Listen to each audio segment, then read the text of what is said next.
high school football regular season and senior night at Cathedral. The Fighting Irish honoring their class of 2022 ahead of a blockbuster showdown against Center Grove. Both teams unbeaten entering the game and largely unchallenged during the season.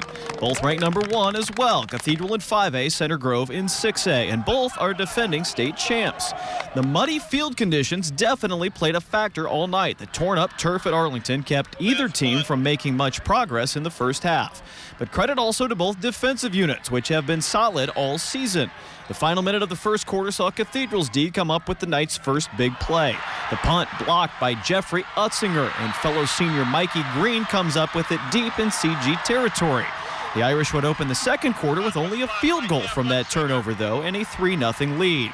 That would be the score as they headed into the third quarter. Center Grove had been bogged down all night by the mud and the Cathedral defense. That is until junior running back Drew Wheat finally found a seam in the line, and once he got running, he would not be stopped. 67 yards later, he's in for the touchdown, and just like that, the Trojans take the lead. When this offense has needed a big play, they've been able to find it. What was that spark like tonight when you got that first score? It was amazing. I don't even know. We couldn't get anything going all day, and then I finally broke a big run, got in the end zone. First touchdown of the game, we took the lead. It was amazing. When I was in the end zone, sigh of relief. Center Grove's defense continued to step up time and time again. A fourth down hold near midfield earned the Trojans some great field position, and they would cash in on that early in the fourth quarter. On a 3rd down and 13, Taven Jackson tosses one up. Eli Holt on the other end of it. The momentum carries him into the end zone, and CG would extend the lead to 8 points. Kudos to our teammates for coming out here and working hard and executing the plays that Coach calls. And I mean, we couldn't win this game without Coach. We couldn't win this game without our defense.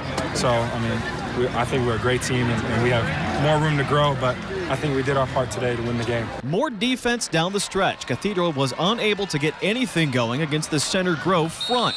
A late TD plunge by Jackson made the final margin 21-6. As hard-fought as any game all season. The muddy uniforms just one sign of the battle that was had. Center Grove wins its 23rd straight game, and this one may have been their toughest of the streak so far. What was the conversation like at halftime? It was a struggle, but your guys came out the second half. Just hang on. We got the ball first. Let's just try to get a little more physical and have some fun, man. We just wasn't having fun the first half. It wasn't our kids, wasn't our team. We just didn't act like ourselves. In the second half, we relaxed, calmed down. We've been in big games. That's all we do, are play in big games. So we just relaxed and played football, made some plays. We got some great speed kids that couldn't get going tonight for whatever reason. And with that, we did get a couple of big speed plays, and that's how you score. We basically ran the ball a lot and threw some shots down the field, and we caught them. And, I mean, and that's history. So I think we played a great game. I think our team made great effort. That team is really good. It's the best team I've ever played. So they're really good. Tourney time up next. Cathedral opens at home next week. Center Grove starts defense of their 6A title on October 29th at Franklin Central. Brad Brown, WRTV Sports.